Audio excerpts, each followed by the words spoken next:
Assalamualaikum warahmatullahi wabarakatuh.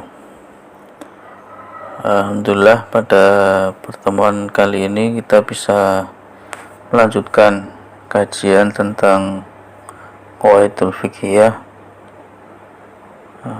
yang mana pada pertemuan kali ini kita akan membahas pada kaidah dasar yang ketiga, yaitu yang berbunyi al-masyaqqatu tajlibut taisir. Kondisi yang berat itu akan menarik pada kemudahan. Kondisi yang sempit akan menarik pada kelonggaran. Al-masyaqqatu tajlibut taisir. Pada bab ini akan dibagi menjadi 5 bagian. Yang pertama adalah pada dasarnya. Al-awwal fi asliha, dasar atau dalil munculnya daripada kaidah yang ketiga ini. Dasarnya yang pertama dari firman Allah Subhanahu wa taala, yuridullahu bikumul yusra wa la yuridu bikumul usra. Allah menghendaki sesuatu yang mudah, atau Allah menghendaki pada kamu sekalian sesuatu yang mudah dan tidak menghendaki pada kamu sekalian sesuatu yang sulit. Jadi Allah itu menginginkan yang mudah-mudah, bukan sesuatu yang sulit, sehingga memunculkan sesuatu yang sulit itu harus dimudahkan, sesuatu yang berat itu harus diringankan.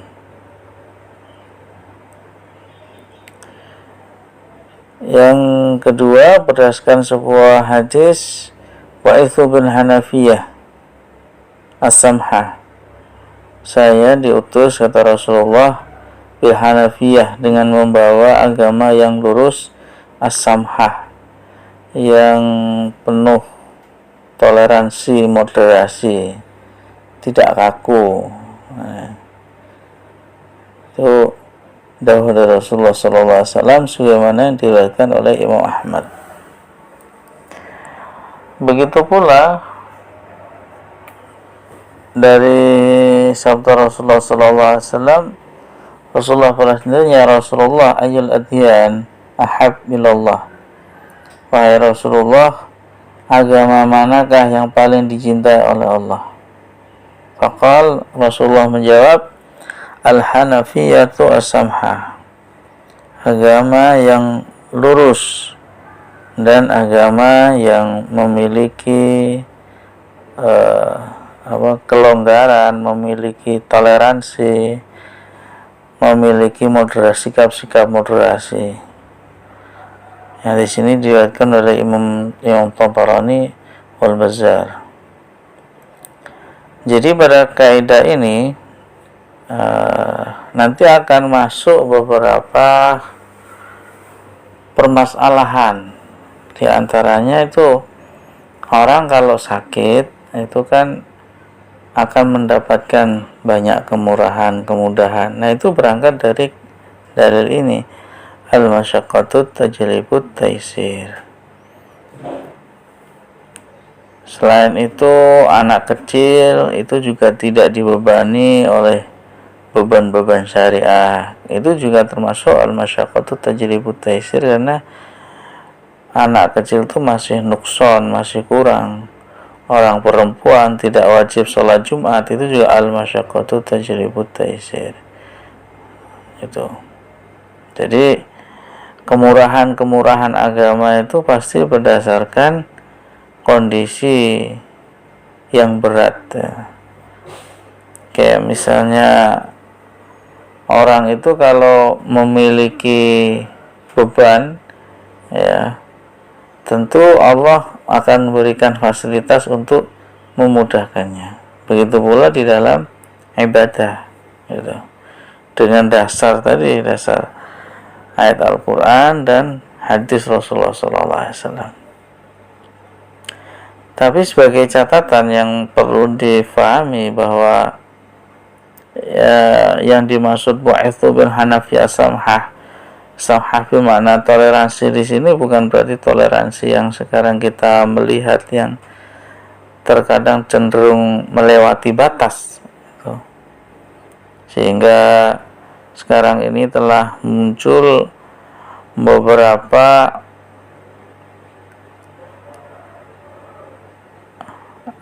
campurnya peribadatan gitu ya, seperti melantunkan ayat Quran di gereja, membaca sholawat di gereja. Itu bukan as-samhah yang dimaksud di dalam hadis ini, karena bimakna toleransi itu ya kita tidak mengganggu gitu.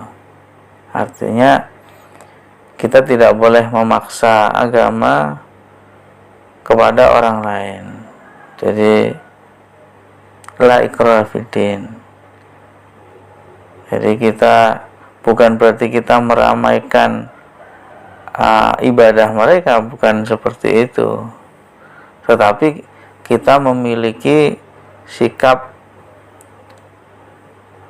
keluasan yang disebut toleransi, atau dalam bahasa Jawa disebut tepos liro, memahami, memberi keluasan kepada mereka untuk beribadah dan tidak tidak ikrah, tidak memaksa mereka untuk masuk pada agama Islam gitu. Tapi urusan dakwah tentu harus jalan, harus seimbang. Jadi satu sisi kita tidak boleh memaksa, tapi dakwah harus kita kedepankan. Jadi mengambil sikap-sikap yang bisa menarik simpatik orang-orang non-muslim, sehingga mereka akan tertarik kepada Islam itu sendiri. Sehingga wakhirud dakwah, kita doakan mereka dan mereka bisa masuk Islam, bukan malah meramaikan peribadatan mereka sebagaimana yang kita lihat dalam akhir-akhir ini. Kemudian pada bagian yang kedua dijelaskan pada sesuatu yang masuk maknanya pada kaidah ini. Wa yadkhulu fi hadhihi al-qaidah qala Imam Syafi'i idza daqa al-amru ittasa. Jadi Imam Syafi'i mengatakan sesuatu itu telah sempit maka hendaknya diperluas. Nah, ini masuk pada beberapa permasalahan. Di antaranya permasalahan pertama adalah ketika seorang perempuan dalam perjalanan, ya, mungkin dia itu sedang kemana begitu ya, dan tidak bisa kontak dengan dengan walinya. Dan satu sisi perempuan ini udah mau menikah, seneng gitu. Ini kalau dihalang-halangi malah bisa masuk zina gitu. Akhirnya gimana? Maka fawallat amroha rajulan. Maka ini diperbolehkan dengan kaidah idza dhaqa al-amru ittasa. Tapi ini jangan dipakai sembarangan ya. Misalnya terus orang tua nak setujui terus kawin lari, ya itu dengan dasar seperti ini ya kurang pas. Ini artinya kalau misalnya dalam sebuah orang kerja di luar negeri gitu ya, yang walinya nggak bisa datang dari kondisi yang sangat jauh, terus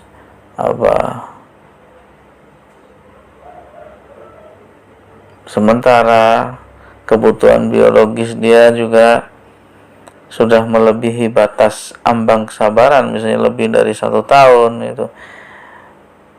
Nah itu beda lagi. Maka itu masuk dalam kaidah idza dhaqa al-amru ittasa. Karena kalau dia tidak kawin, maka mungkin justru malah jatuh pada zina. Dan ini memang kondisi yang berat gitu.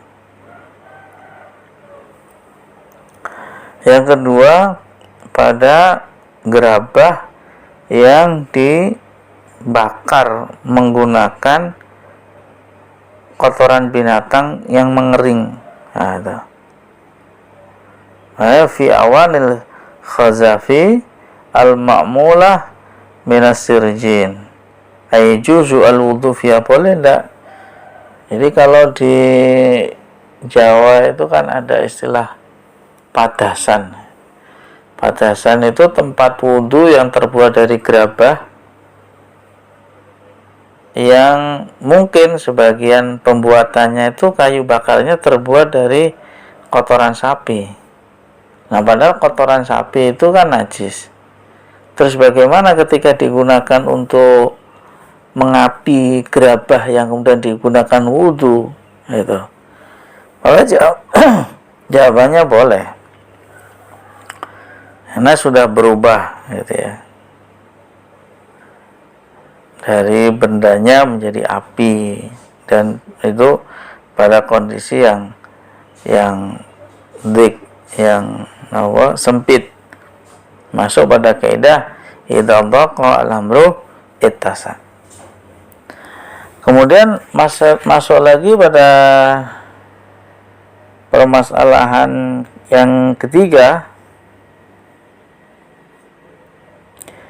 pada zubab atau disebut sebagai lalat. Lalat itu kan rata-rata menyukai kotoran. Nah, kalau kotoran itu kan hukumnya kotoran manusia, maksudnya kotoran manusia itu kan hukumnya najis. Terus bagaimana hukumnya lalat yang menempel di baju? Itu menempel di baju. Nah, itu hukumnya masuk pada kaidah ini. Idza dhaqa al-amru ittasa. Kita kan sulit nih meneliti. Kalau bisa dilihat kering dan basahnya sih tidak dapat diperinci gitu. Jadi kalau kakinya basah maka itu menunjukkan najis, kalau kakinya kering menunjukkan tidak najis. Tapi kita kan tidak tahu. Ya kalau tidak tahu ya idza dhaqa al-amru ittasa. Hukum asal ini juga kembali pada kaidah al-istishab, pada hukum asal. Hukum asal daripada baju itu adalah suci, yang ya tentu baju yang habis dicuci itu kan suci. Nah, ketika suci itu kan masuk pada makna keyakinan karena suci. Terus sedangkan kakinya lalat ini najis apa tidak, itu kan sesuatu yang masih syak, itu ada terjadi keraguan. Jadi masuk juga dalam kaidah al-yakin la yuzalu bisyak, atau pada kaidah idza dhaqa al-amru ittasa, karena kesulitan kita untuk meneliti kaki lalat ini basah apa tidak.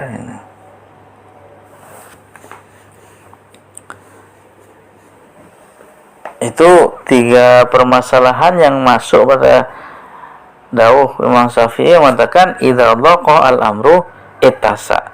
Ketika sesuatu itu telah sempit maka hendaknya diperlonggar. Yang ketiga, pada bagian yang ketiga, yaitu pada kebalikan kaidah ini, kebalikan daripada kaidah idza dhaqa al-amru ittasa. Maka sebagian ulama mengatakan idza tasa al-amru dhaqa. Jadi pada ketika sesuatu itu telah terlalu luas, maka hendaknya dipersempit. Nah, jadi kalau kaidah tadi yang pertama, ketika sesuatu itu sempit maka perlonggarlah. Nah, lawan daripada kaidah ini, ketika sesuatu itu longgar maka persempitlah. Bagaimana ini maknanya kok kebalikan ini? Karena sifat dasar daripada Islam itu bersifat at-tawassut. At-tawassut itu dia berada di tengah. dia tidak terlalu longgar dan tidak terlalu sempit, tapi wasat. Nah, maka sesuatu yang telah melebihi pada kadarnya, artinya ketika sesuatu sudah terlalu sempit maka perlu diperlonggar, dan ketika sesuatu sudah terlalu longgar maka perlu dipersempit. Ini untuk menciptakan stabilitas, untuk menciptakan keseimbangan. Itu makna filosofis daripada kaidah ini. Itu bagaimana Islam mengajarkan keseimbangan, keadilan, berada pada posisi tengah.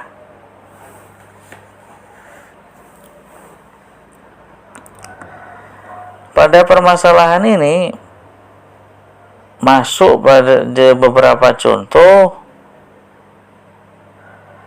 Di situ diantaranya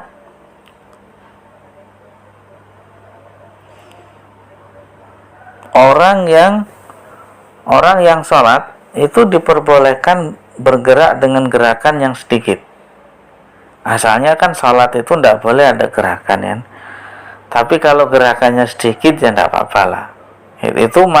Itu kan kaidahnya idza dhaqalam ittasa itu. Nek kalau nggak bisa gerak sama sekali kan susah itu. Maka Allah ittasa. Tapi kalau sudah ittasa, sudah terlalu longgar, maka tidak kemudian diperbolehkan gerakan itu melebihi daripada gerakan yang banyak. Gerakan 3 kali itu tidak boleh. Hitungan banyak itu adalah jamak, dan 3 itu sudah termasuk daripada jamak. Berarti kalau kita menggerakkan tangan 2 kali masih sah, menggerakkan kaki 2 kali masih sah, tapi kalau sudah gerakan 3 kali maka membatalkan daripada salat. Nah, kenapa demikian? Ya ini masuk pada kaidah ini. Idza tasa al-amru dhaqa. Ketika sesuatu itu sudah luas, sudah longgar, boleh gerak-gerak dalam salat, tapi gerakannya kemudian dibatasi, jangan terlalu banyak. Idza tasa al-amru dhaqa. Ketika sesuatu itu terlalu longgar, maka harus dipersempit biar kita itu tidak sembrono itu. Maka Syekh Islam Imam Al-Ghazali mengatakan satu garis untuk menarik kesimpulan daripada 2 kaidah yang berlawanan tadi, seolah-olah berlawanan tadi, yaitu idza dhaqa al-amru itasa, itu kaidah pertama. Kaidah kedua idza tasa al-amru dhaqa, itu beliau memakai satu standar kullu ma tajawaza haddahu in akasa ila diddihi. Segala sesuatu yang melebihi batasnya itu dikembalikan pada kebalikannya. Ya kayak tadi, kalau terlalu longgar dipersempit, kalau terlalu sempit diperlonggar. Itu. Sehingga muncul satu keseimbangan, satu keadilan, satu stabilitas itu. Itu maknanya seperti itu. Kemudian masuk pada bagian yang keempat, pada sebab-sebabnya keringanan. Fi asbabit takhfifi. Sebab-sebab dalam keringanan syariat itu banyak sekali. Yang pertama adalah karena perjalanan, as-safar. Wa rukhasuhu katsiratun kal qasri. Adapun keringanan yang disebabkan daripada perjalanan itu banyak sekali. Seperti orang bisa mengqasar, wal jam'i bisa menjamak. Salat zuhur dan asar jadikan 1. Kalau qasar 4 rakaat jadi 2. Salat zuhur asar yang seharusnya kalau dijamak itu 8 rakaat, diqasar, dikumpulkan lagi tinggal 4. Gitu. Wal fitri, dan boleh berbuka, artinya orang yang perjalanan yang melebihi dari masafatul qasri itu boleh tidak berpuasa dan yang lain-lainnya. Kemudian yang kedua, sebab karena sakit. Daripada sakit ini juga banyak sekali keringanan yang muncul. Kata yaumum idza masyaqqat isti'malil ma, seperti diperbolehkan bertayamum ketika kondisi yang sulit atau berat menggunakan air. Nah, mungkin dia habis operasi atau ada luka yang menurut dokter al-khibrah, ya, itu jangan memakai air dulu. Wal qud fi shalah, begitu pula orang yang sakit boleh sholat dengan duduk ketika dia tidak mampu berdiri. Wal itija, boleh tidur miring ketika tidak mampu duduk. Wal jama', begitu pula boleh menjamak. Wa takhalluf al jamaah, membelakangi ketika dia mengambil arah di belakang ketika dia berjamaah. Wal jum'ah, dan untuk jumatan ma'khusul fadilah, bersamaan dengan tetap hasilnya keutamaan jamaah dan jum'ah tadi. Wa fitri fi Ramadan, boleh tidak puasa bagi orang sakit. Wa tadawi bin najasah, dan boleh memakan obat-obatan yang terbuat dari benda yang najis. Ini dengan syarat, ya, tentunya dengan syarat setelah obat-obat yang suci itu tidak diketemukan, ya. Wa tadawi bin najasat. Tapi kalau masih ada obat-obat yang suci, ya tidak boleh gitu. Yang sebab yang ketiga, al-ikrah, dipaksa. Orang yang dipaksa, misalnya ada penguasa zalim yang dia non muslim, kemudian dia memaksa untuk keluar daripada agama Islam, yaitu dia untuk murtad, ya, dia disuruh, dipaksa untuk melafadzkan lafaz-lafaz yang berdampak pada murtad. Itu bagaimana hukumnya? Ya nggak apa-apa, karena dia dipaksa. Ini berdasarkan daripada firman Allah Subhanahu wa taala, ilaman ukriha wa qalbuhu mutmainnun bil iman, kecuali bagi orang yang dia itu dipaksa dan di dalam hatinya itu masih bersemayam keimanan dengan tenang. Begitu pula minum khamar, itu ketika dipaksa, itu juga, tapi dipaksa itu sambil ngancam, ya, bukan dipaksa-paksa guyonan gitu. Jadi karena paksaan itu akhirnya munculkan keringanan juga. Yang sebab yang keempat, anisyan, lupa. Lupa ini juga menyebabkan keringanan. Fa innahu yartafi'u bil itsmi bisababih, karena sebab lupa tersebut diangkatlah dosa. Seperti kal akli fi Ramadan nasyan, seperti pada saat bulan Ramadan lupa makan. Nah, ini tidak apa-apa, diteruskan saja puasanya. Ya, misalnya pagi-pagi pada hari kedua bulan Ramadan, itu kan masih adaptasi kita, kalau kita itu puasa, masih kayaknya itu kan masih belum puasa gitu, baru 2 hari.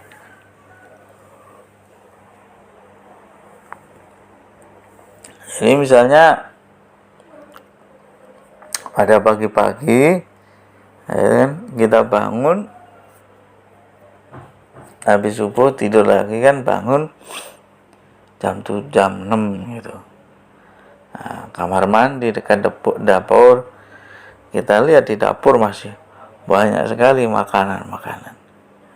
Wah, kita makan itu ada buah-buahan, ada nasi, ada ini itu. Wah, makan. Kebetulan mungkin malamnya kadang jadi nggak sempat sahur.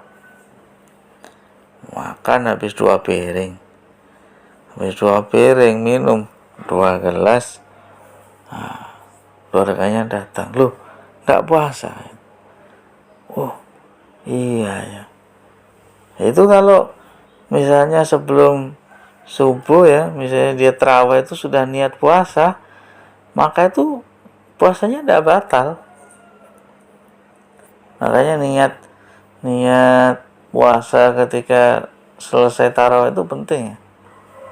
Nawaitu sumagutin antai fatisha ramadana ramadani hadis sanati fadlillahi ta'ala. Nah, itu kalau sudah niat, kalau kemudian paginya lupa atau nggak pagi siang ya, pokoknya lupa gitu, dia tuh makan, selesai makan dia baru ingat, ya tidak apa-apa, itu rezeki min Allah.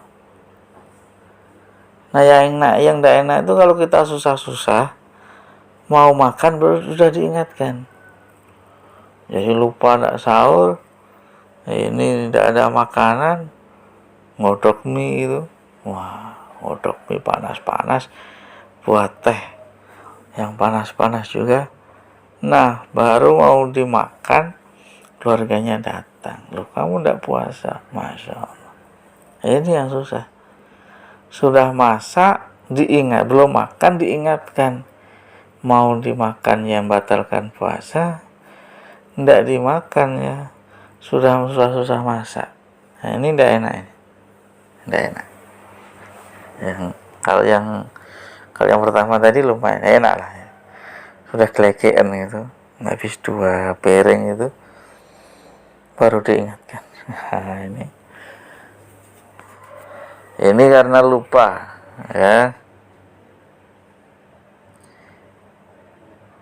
Contohnya lagi ketika lupa itu adalah ketika seseorang sholat dapat 2 rakaat, disangka sudah 4 rakaat, kemudian dia salam, terus temannya baru ingatkan, loh kamu sholatnya kurang 2. Oh iya, terus nah itu langsung berdiri aja, langsung berdiri, saya nambah 2 rakaat sah, tidak apa-apa, karena lupa. Ini sebagaimana sabda Rasulullah SAW, innallaha wada'a an ummati al-khata'a wan nisyana wa mastukrihu alaih. Sesungguhnya Allah telah meletakkan pada umat saya, kata Allah, al-khata' atas kesalahan, wan nisyan dan sifat lupa. Kemudian sebab kelima yang bisa melahirkan keringanan syariat itu adalah jahlu, kebodohan. Ya bodoh itu ya enak di bodoh pinter, nek bodoh nak kemurahan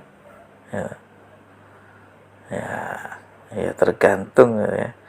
Masih pinter nanti juga banyak hukum-hukum yang bisa dia ketahui kan, sehingga hukumnya nanti bisa lebih mudah. Tapi terlepas daripada itu, kebodohan itu akan melahirkan keringanan syariat. Seperti apa? Misalnya dia sholat, dia baru masuk Islam, dia belum tahu kalau sholat itu tidak boleh bicara.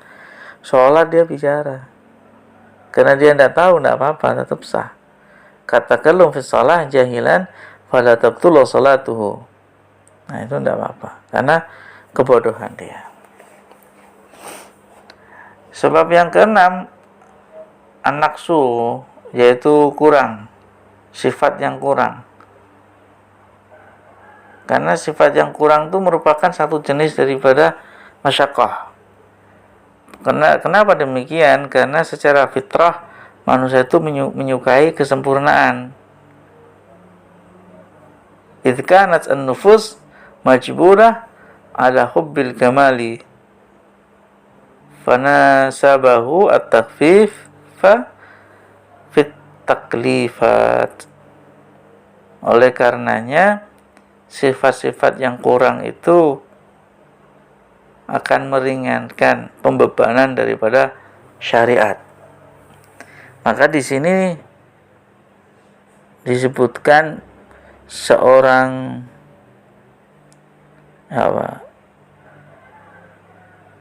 wanita itu akan memiliki banyak kemurahan, seperti dia tidak wajib sholat Jum'ah, kemudian kesunahan dia bukan Jum'ah di masjid ya, tapi lebih baik sholat jamaah. Nah, jamaahnya tidak di masjid, tapi yang afdal justru jamaah di rumah. Kalau anak kecil dia tidak wajib puasa. Makanya dulu Imam Syafi'i itu masyhur ini cerita ini. Ketika beliau ngajar di Masjidil Haram itu, muridnya itu ulama-ulama dunia. Itu di tengah-tengah Ramadan. Karena saking ininya dahaganya kan puasa balah kitab itu kan lemes ya. Akhirnya ditinggal gitu sama Imam Syafi'i minum.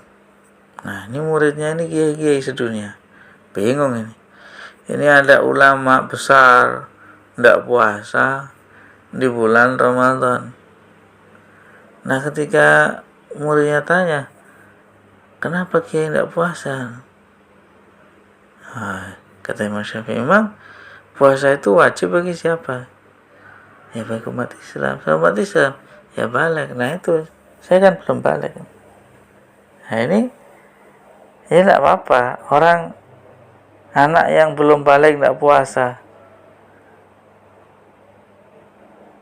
Ya kalau misalnya dilatih untuk puasa ya baik-baik saja, tapi asal jangan terlalu memaksakan itu. Jadi dipaksa karena teman-temannya ini sudah puasa, anaknya dipaksa untuk puasa, ya kasihan juga. Itu.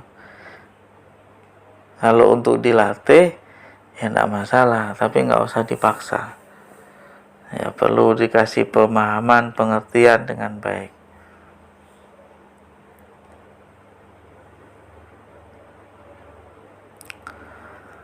Itu sifat kurang atau nafsu yang menyebabkan wanita dan anak-anak atau budak nanti memiliki rukhsah.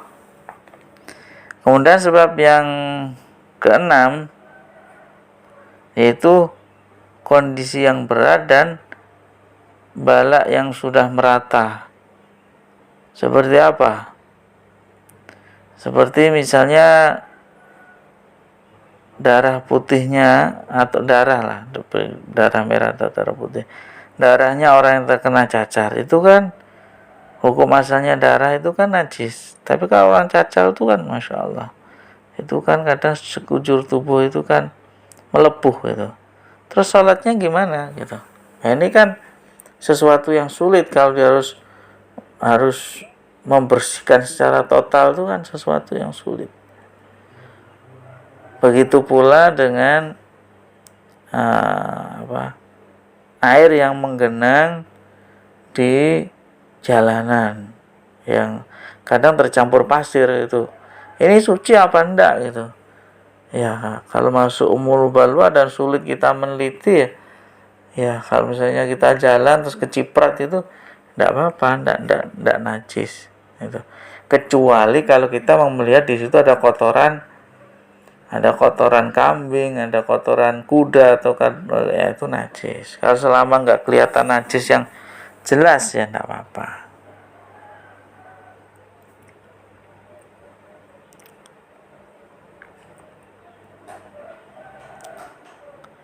Ini atau misalnya pada kotoran cicak di masjid itu.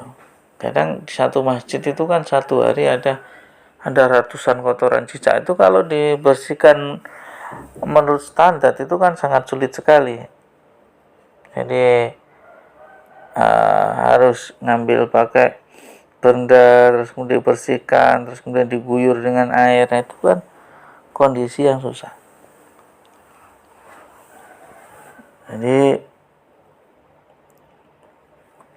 dan umumul balwa sehingga diperbolehkan. Itu 6 sebab yang dapat menyebabkan keringanan syariah. Kemudian bagian yang kelima, bagian yang terakhir dalam kaidah ini menyebutkan tentang macam-macamnya keringanan, varian-varian daripada keringanan fi anwa'it takhfif. Yang pertama takhfiful isqat, takhfif dengan pengguguran. Contohnya adalah sholat Jum'ah. orang yang uzur, ya, orang yang uzur, dia tidak bisa melaksanakan sholat Jum'ah, maka gugurlah sholat Jum'ah dia. Yang kedua, takhfifut tangkis, pengurangan, keringanan berupa pengurangan, seperti qashar, sholat yang asalnya 4 rakaat jadi 2, gitu. Takhfiful ibdal, penggantian, kaibdalil wudu wal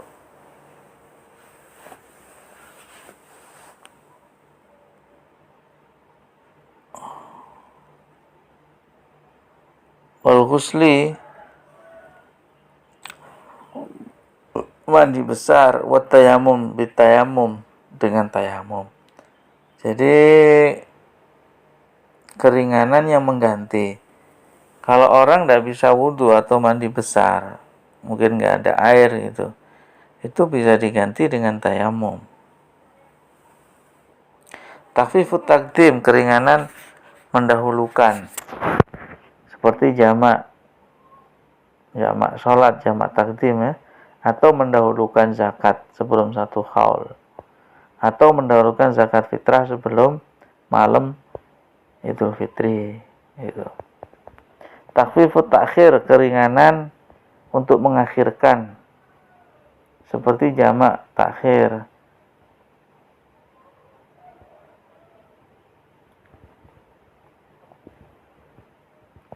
Takhfifut tarkhis, kemurahan yang diperbolehkan, seperti minum arak bagi orang yang tersedak, dan di situ tidak ada minuman lain selain arak tersebut. Takhfifut taghyir, itu meringankan karena adanya perubahan, meringankan untuk terjadinya perubahan, misalnya perubahan pada alur ketika sholat khauf. Jadi sholat khauf itu kan bebas itu. Jadi misalnya dia tuh sedang perang, musuhnya di depan, dia sedang bergejolak perang, belum sholat, ya Allahu Akbar, lari, sama Allah menamidah, nembak, Allahu Akbar, nanti dia nelungkup, Allahu Akbar, nembak lagi, Allah. Nah itu kemurahan yang diperbolehkan merubah-rubah posisi dalam salat. Saya kira itu untuk pertemuan kali ini. Kurang lebihnya mohon maaf. Assalamualaikum warahmatullahi wabarakatuh.